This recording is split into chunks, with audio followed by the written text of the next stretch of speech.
제가 아름다운 시적 감성을 지닌 글을 하나 소개할까 합니다. 한번 잘 들어보시기 바랍니다.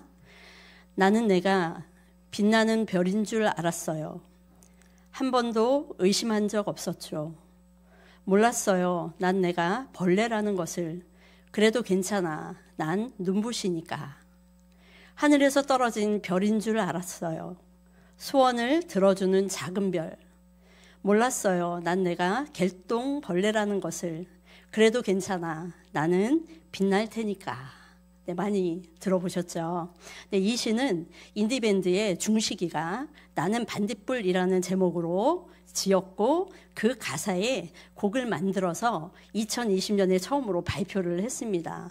그런데 당시에는 주목을 받지 못해서 거의 버려진 그러한 곡이었다고 합니다. 그런데 2024년 작년에 가수 황가람 씨가 다시 리메이크를 하면서 크게 알려지게 되었습니다. 그리고 이 곡이 더 알려진 이유는 그 황가람 씨의 개인적인 삶이 알려지면서 삶과 이 곡이 너무나 잘 어울린다 여서 더 유명해졌고, 그리고 이제 원곡자인 정중식 씨의 삶도 이제 그 사연이 알려지면서 이 곡이 더 주목을 받게 되었습니다. 자, 제가 아름다운 시와 같은 곡을 하나 제가 읊어드렸는데 성경에도 이와 같이 많은 분량의 시들이 들어있습니다. 시편, 잠언, 전도서, 욥기가 대표적인 시들이죠.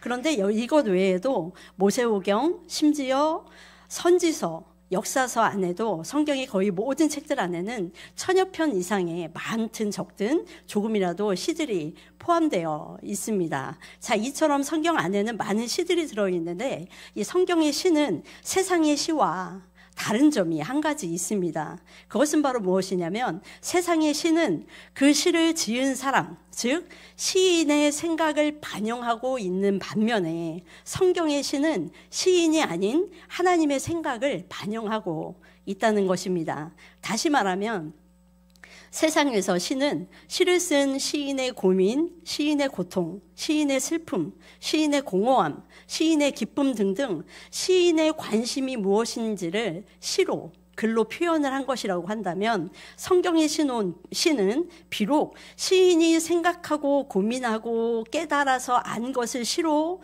짓는다 할지라도 시의 중심은 그의 시인의 감정을 통해 반영되는 하나님의 생각이 시의 중심이 된다는 것입니다. 그래서 성경의 시인은 시를 통해서 하나님께서는 무엇을 좋아하시는지, 하나님께서는 무엇을 기뻐하시는지, 무엇을 슬퍼하시는지, 무엇을 싫어하시는지 등등 하나님의 생각을 중심에 두고 표현을 해주고 있습니다. 자, 그렇다면 오늘 본문인 시편 14편 안에 담겨져 있는 하나님의 생각은 무엇인지 우리가 한번 살펴보길 원합니다. 우리가 1절 말씀을 살펴보기 전에 14편에 제목이 쓰여져 있습니다. 우리 성경을 보면 1절 그 바로 위에 이렇게 쓰여져 있습니다. 다윗의 시, 인도자를 따라 부르는 노래. 이것은 바로 이 시편 14편의 제목입니다. 그리고 이 제목은 우리에게 두 가지 정보를 줍니다. 첫 번째는 이 시의 저자가 누구인가라는 것이고, 두 번째는 이 시가 기록된 목적에 대한 정보입니다. 자, 그렇다면 첫 번째, 이 저자는 누구일까요? 우리가 잘 알고 있다시피 다윗의 시라고 했으니까 이 시는 다윗이 지었습니다. 자, 그렇다면 두 번째, 이 14편을 기록한 목적이 무엇일까요? 그것을 바로 오늘 제목에서는 뭐라고 이야기를 하냐면 인도자를 따라 부르는 노래라고 이야기를 합니다. 자, 당시 인도자란 성전에서 예배와 관련해서 예배를 드릴 때 예배의 음악을 총괄했던 총음악 감독자를 말합니다. 그러니까 다시 말하면 다윗이 이 시를 지어서 음악 총감독자인 인도자에게 주어서 이 시는 특별히 예배 때 음악에 사용될 수 있도록 특별히 각색해서 올려주십시오라고 이야기를 한 겁니다. 좀 쉽게 이야기하자면 담임 목사님이 이쁘게 시를 지어서 우리 찬양대 찬양위원장이나 아니면 주의자님에게 예배에 사용할 목적으로 하나님께 찬양을 드릴 곡이니 그 곡에 맞게 편곡을 하고 아름답게 멜로디를 붙여서 곡을 만들어 주십시오라는 것입니다. 그러니까 이 시는 다윗이 하나님을 뭐 할 때요? 예배할 때 하나님을 찬양하게 할 목적으로 지은 것이 바로 오늘 시편 14편이라는 것입니다. 자, 그러면 어떻게 하나님을 찬양하는지, 그 가운데 드러난 하나님의 생각은 무엇인지 오늘 말씀을 통해서 우리가 살펴보기 원합니다. 자, 1절을 같이 한번 읽어보도록 하겠습니다. 어리석은 자는 그의 마음에 이르기를 하나님이 없다 하는도다. 그들은 부패하고 그 행실이 가증하니 선을 행하는 자가 없도다. 자, 여기서 어리석은 자는 그의 마음에 이르기를 하나님이 없다 하는도다 라고 이야기를 합니다. 여기서 어리석은 자란 히브리 성경 원어에 보면 나발이라고 발음을 합니다. 이 어리석은 자라는 말의 뜻은 그냥 한마디로 이야기하자면 바보 같은 자라는 뜻입니다. 우둔한 자, 바보 같은 자, 어리석은 자, 이것을 나발이라고 부릅니다. 그런데 너무나 재밌게도 이 나발이라는 말은 실제로 다윗이 사울을 피해 유랑자 생활을 할 때 존재하던 현존하는 사람의 이름입니다. 사무엘상 25장 2절과 3절에 보면 이렇게 쓰여져 있습니다. 마온에 한 사람이 있는데 그의 생업이 갈멜에 있고 심이 부하여 양이 3,000마리요 염소가 1,000마리이므로 그가 갈멜에서 그의 양털을 깎고 있었으니 그 사람의 이름은 나발이요 그의 아내의 이름은 아비가일이라.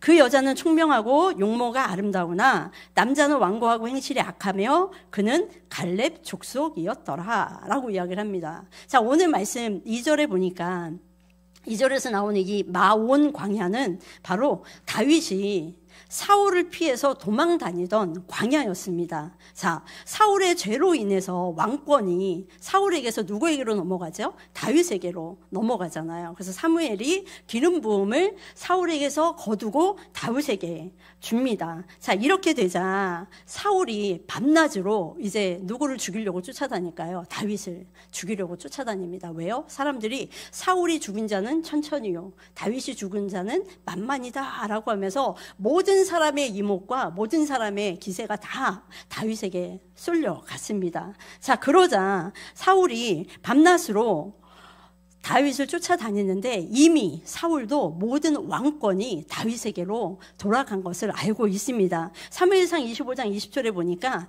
사울이 다윗에게, 이제 다윗이 이 볼일 보러 굴에 들어간 사울의 옷자락을 베잖아요. 옷자락을 뱄을 때 사울이 이렇게 얘기합니다. 보라, 나는 너가 반드시 왕이 될 것이고 이스라엘 나라가 너의 손에 건고히 설 것을 내가 안다 라고 이야기를 합니다. 이렇게 말을 함에도 불구하고, 그 다음에 사무엘이 죽었음에도 불구하고 다윗이 왕이 되는 것을 너무나 인정하지 못하니까 계속 사울은 다윗을 죽이려고 계속 쫓아가는 거예요.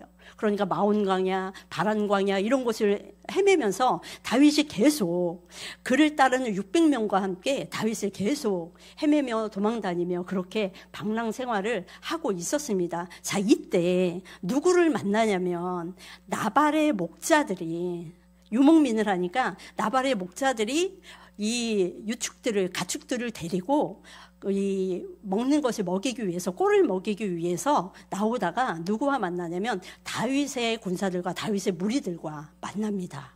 그런데 이때 다윗이 나발의 목자들과 나발의 가축들과 나발의 양과 염소들을 어떻게 하냐면 어려움에서 구해주고 이 사람들을, 나발의 목자들을 도와주는 그런 일이 생긴 겁니다. 자, 이렇게 되니까 나발의 양떼들에게는 다윗은 너무나 고마운 은인이었습니다. 본인이 쫓김에도 불구하고 지금 어떻게 해요? 어려움에 처해져 있는 이웃에게 선을 그냥 무조건 베푸는 그런 다윗의 모습을 우리가 보게 됩니다. 시간이 흘러서 어느 날 이 유목민들에게 큰 축제가 열립니다. 이 축제는 어느 축제와 비교가 되냐면, 자, 가을이 되면 추수감사절이 있잖아요. 그때 큰 축제가 있는 것처럼 유목민들에게는 큰 축제가 열리는데 그게 바로 양을 깎는 날이었습니다. 왜냐하면 이렇게 양을 깎으면 아까 우리가 성경에서 본 대로 이 거부인 나발에게 있어서 양이 엄청 많았잖아요. 보니까 양이 3,000마리요 이렇게 돼 있단 말이에요. 양을 깎는 날에 이 3,000마리의 양을 깎는다고 하면 어떤 일이 벌어지냐면 그 양을 깎은 털을 가지고 옷감도 만들고 이불도 만들고 장식품도 만들고 또한 그것을 가지고 내다 팔면 그걸로 인해서 많은 돈을 버는 것이 바로 이 양을 깎는 날, 그날이 축제였던 것입니다. 자, 이것을 바로 다윗이 소문을 듣습니다. 다윗이요, 지금 갈렙에 축제가 열렸는데 그곳에서 지금 양을 깎는 축제가 열렸다고 합니다. 그곳에 보니까 아주 거대한 부자인 나발이 왔다고 합니다. 그러니 다윗 왕이요, 그곳에 가서 우리 지금 여기 있는 600명들이 너무나 배고프고 너무나 힘든데 가서 뭐라도 좀 얻어올까요? 라고 이제 이야기가 된 겁니다. 자, 그러자 다윗이 그의 소년들 10명을 보냅니다. 그리고 사무엘상 25장 8절에 보니까 이렇게 쓰여 있습니다. 너 소년들에게 물으면 그들이 너에게 말하리라. 그런즉 내 소년이 내게 은혜를 얻게 하라. 우리가 좋은 날에 왔은즉, 여기가 좋은 날이 뭐예요? 양을 깎는 그 축제의 날에 왔은즉 너 손에 있는 것들로 나의 종들과 또한 너의 아들 다윗, 이렇게 표현을 합니다. 뭐예요? 자기 자신을 낮춰서 지금 나발에게 내가 지금 이렇게 정중하게 표를 하니 나의 소년들의 가오니 그 소년들을 통해서 뭘 주십시오? 당신들이 좀 가지고 있는 것을 좀 나눠서 우리를 좀 주십시오 라고 이야기를 하는 겁니다. 자, 옛날에 다윗이 그렇게 쫓김에도 불구하고 나발의 모든 것들을 도와줬잖아요. 육축을 도와주고, 모든 것들이 손해내지 않게 그렇게 도와줬는데, 자, 그렇다면 나발은 당연히 어떻게 나와야 될까요? 예스 하고 나와야 되잖아요. 자, 그런데 사무엘상 25장 10절과 11절에 보니까 이렇게 쓰여 있습니다. 우리 같이 한번 읽어볼까요? 나발이 다윗의 사환들에게 대답하여 이르되 다윗은 누구며 이새의 아들은 누구냐? 요즘에 각기 주인에게서 억지로 떠나는 종이 많도다. 내가 어찌 내 떡과 물과 내 양털 깎는 자를 위하여 잡은 고기를 가져다가 어디서 왔는지도 알지 못하는 자들에게 주겠느냐? 라고 이야기를 한 겁니다. 자, 나발은 다윗에 의해서 가축들과 종들을 보호받았습니다. 그렇다면 당연히 나발도 그렇게 선대를 베풀었어야 하는데 나발은 다윗에게 감사할 줄 몰랐습니다. 다윗에게 빵 한 조각, 물 한 모금 나누어 주기를 아까워했고, 더 나아가서 뭐라 그래요? 다윗이 누군데? 더 나아가서 뭐래요? 이새가 누군데? 그리고 도대체 그 사람들이 누구길래 내가 알지 못하는 그 사람들을 위해서 내가 가지고 있는 재물, 내가 가지고 있는 물, 떡을 나눠줘야 되느냐라고 이야기를 합니다. 그리고 뭐라 그래요? 다윗에게 향하여 뭐라 그러냐면 심지어 너는 종을 버리고 떠난 종이잖아 라고 이야기를 합니다. 뭐예요? 사울을 버리고 떠났다라는 것을 이렇게 표현을 한 것입니다. 자, 어쩌면 다윗은 오늘 이러한 나발의 그러한 치명적인 트라우마 같은 그 사건이 머릿속에 있었기 때문에 시편 14편에서 나발이라는 단어를 말할 때 자신이 과거에 겪었던 그 어리석은 나발을 떠올렸는지도 모르겠습니다. 자신의 재물만 의지했던 나발, 하나님이 없다며 큰 소리치던 나발, 그로 인해서 죽게 된 나발은 참으로 오늘 성경에 보니까 맨 처음에 뭐라고 불려져요? 어리석은 자라고 이야기를 합니다. 이러한 나발에 대해서 그의 아내 아비가일은 후에 다윗을 만났을 때 이렇게 고백합니다. 사무엘상 25장 25절에 보니까 아비가일이 원하옵나니 내 주는 이 불량한 사람 나발을 개의치 마옵소서. 불량한이라고 표현이 됐는데 이게 나중에 말씀에서는 악인이라고 표현이 됩니다. 그리고 그의 이름이 그에게 적당하니 그의 이름은 나발이라. 그는 미련한 자이니라. 여기서 미련한 자라는 말이 나발, 똑같은 단어로 사용이 됩니다. 자, 세상적인 관점에서 볼 때는 나발과 같은 사람은 매우 영리해 보입니다. 실제로 머리가 영리하기도 하지요. 그래서 이 세상을 살아가는 법도 알고 사람을 다루는 기술도 탁월합니다. 가진 재능과 능력도 뛰어나기 때문에 돈을 버는 기술과 수단도 남다릅니다. 남들보다 재산도 많이 가졌습니다. 뭐 하나 부족한 것이 없고 모두가 부러워할 만한 그러한 사람입니다.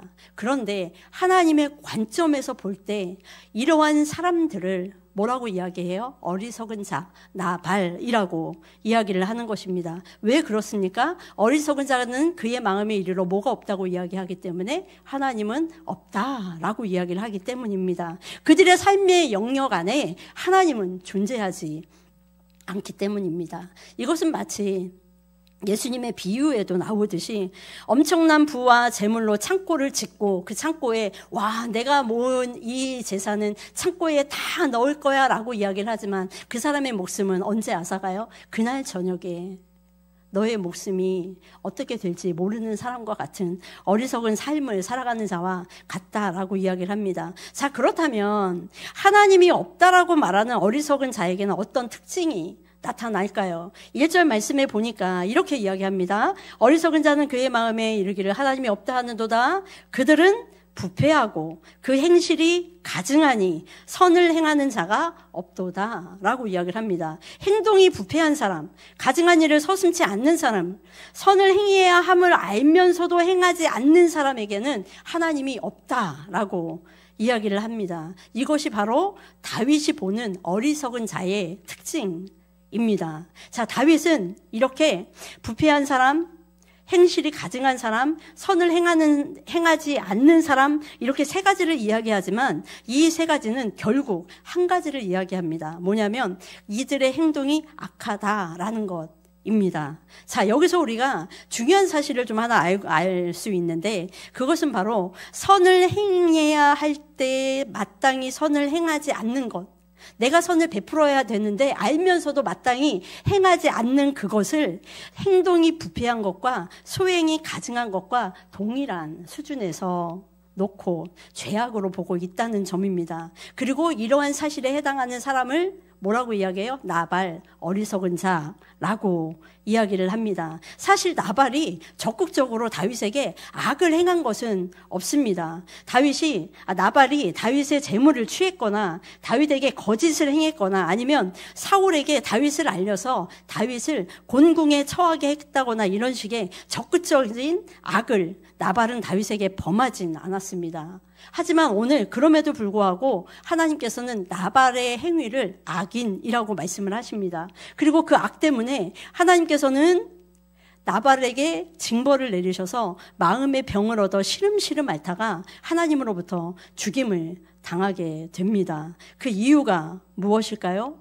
나발이 마땅히 선을 행해야 함에도 불구하고 그 선을 행하지 않았다라는 것입니다. 자, 그러면 시인의 생각, 즉 하나님의 생각은 무엇일까요? 비록 악을 적극적으로 행하진 않더라도 마땅히 선을 행해야 할 바로 그때에 선을 행하지 않는다면 그것은 뭐라는 거예요? 악한 일이고 그 사람을 향해서 악인이라고 이야기를 합니다. 이 점을 우리도 또한 굉장히 매우 두려워해야 합니다. 나는 마땅히 선을 행하고 있는지, 나는 지금 내가 서 있어야 할 선한 자리에 서 있는지, 또한 나는 마땅히 선을 행해야 하는 걸 알면서도 멀리 도망가고 있지는 않는지, 이런 것들을 우리는 고민하고 두려워해야 합니다. 세상은 이러한 어리석은 자들로 가득 차 있습니다.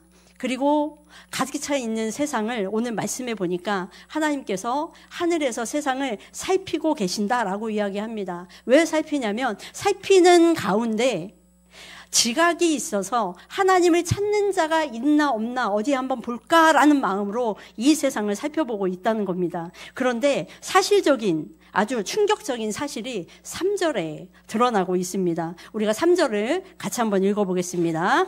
다 치우쳐 함께 더러운 자가 되고 선을 행하는 자가 없으니 하나도 없도다.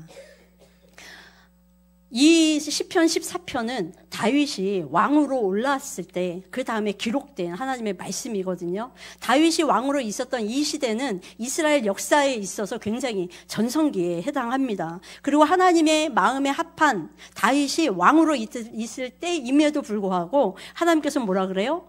선함을 행하는 사람이 하나도 없다라고 이야기를 합니다. 그렇다면 다윗이 통치하던 시대에도 이랬는데 이스라엘의 다른 시대는 어땠을까요? 신약의 시대에서 바울은 이렇게 이야기합니다. 좀 우리가 길긴 하지만 나 자신을 돌아보는 마음으로 로마서 3장 9절부터 한번 읽어보길 원합니다. 자, 그러면 우리의 시대 때, 신약의 시대 때는 어떠한지 한번 같이 한번 읽겠습니다.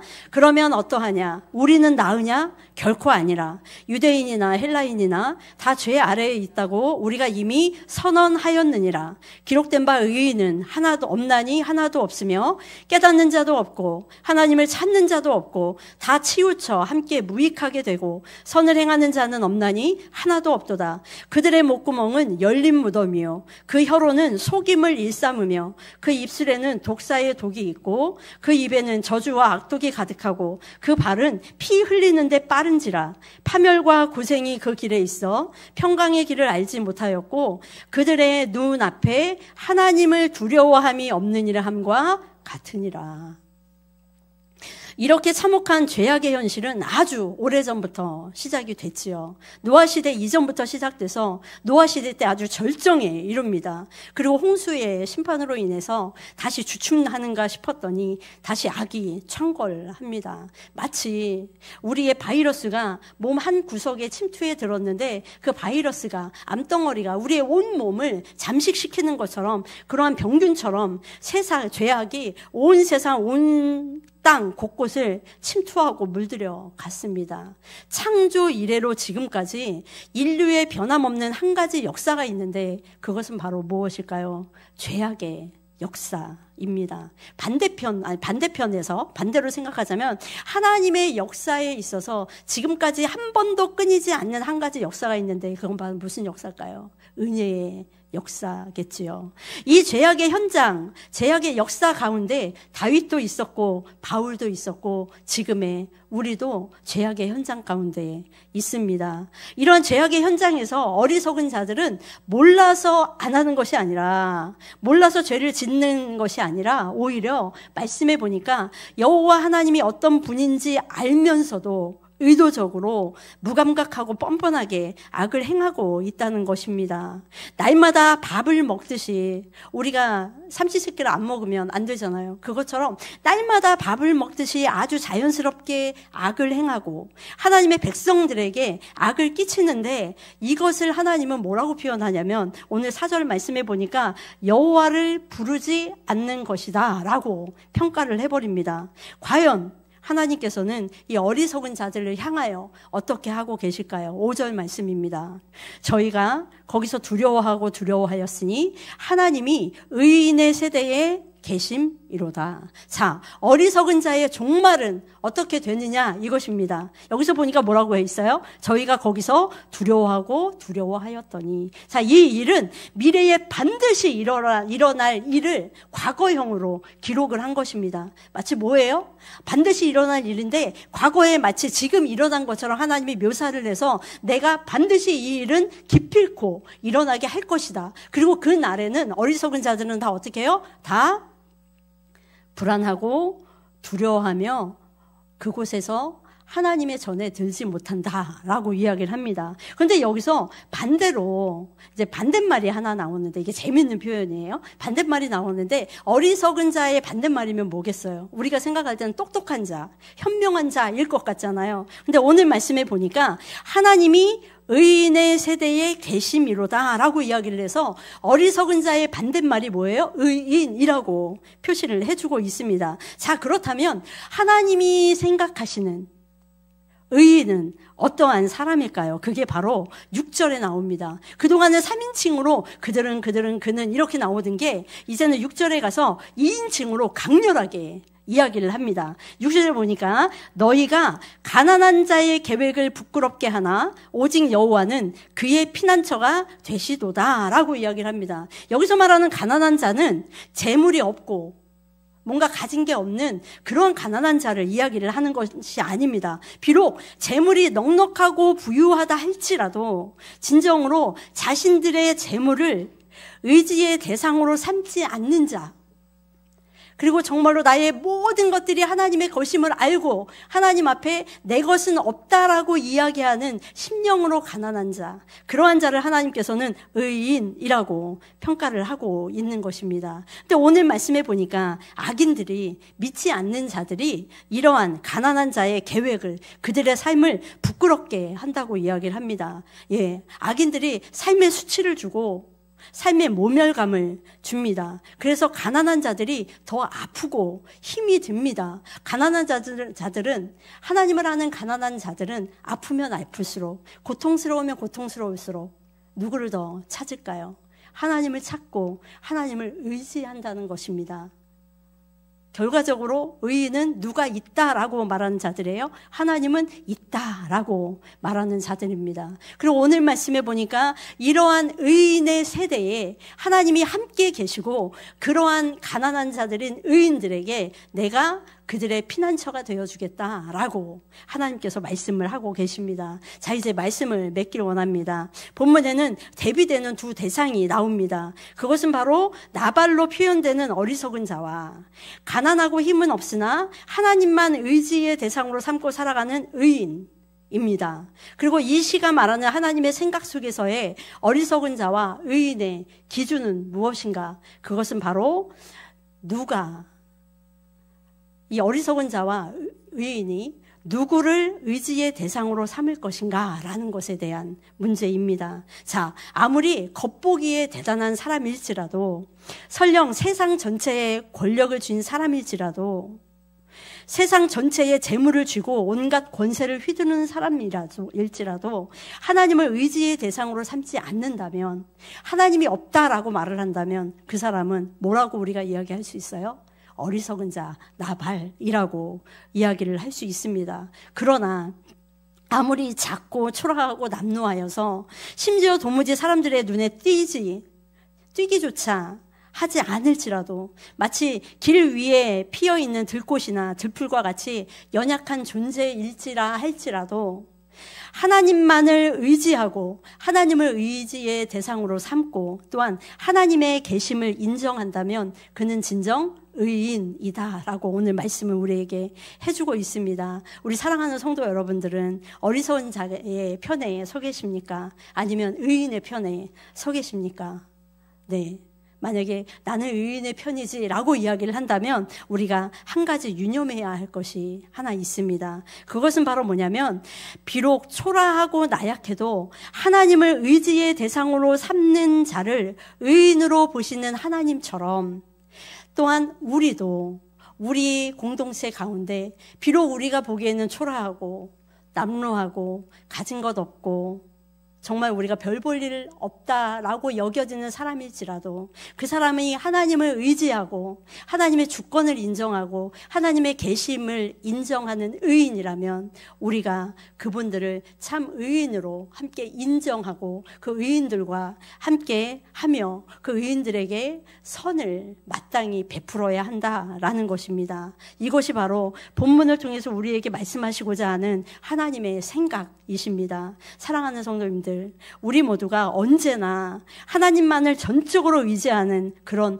의인의 자리에서 흔들림 없이 굳건히 서시는 우리 성도님들이 되었으면 좋겠습니다. 또한 우리 가운데 가난하고 힘없는 지체들을 하나님의 시선을 가지고 의인으로 바라볼 수 있는 그러한 하나님의 생각들이 우리 가운데 넘쳐나고 충만했으면 좋겠습니다. 그리하여서 우리 교회가 예수 그리스도로 인해 우리에게 주어진 구속의 은혜가 우리 교회로부터 충만하게 흘러나오는 교회가 되게 하시고 포로되고 나그네 되었던 우리의 삶과 우리의 심령이 여호와의 이름으로 인해 즐거워하고 기뻐하는 그런 교회가 되기를 예수님의 이름으로 부탁드립니다.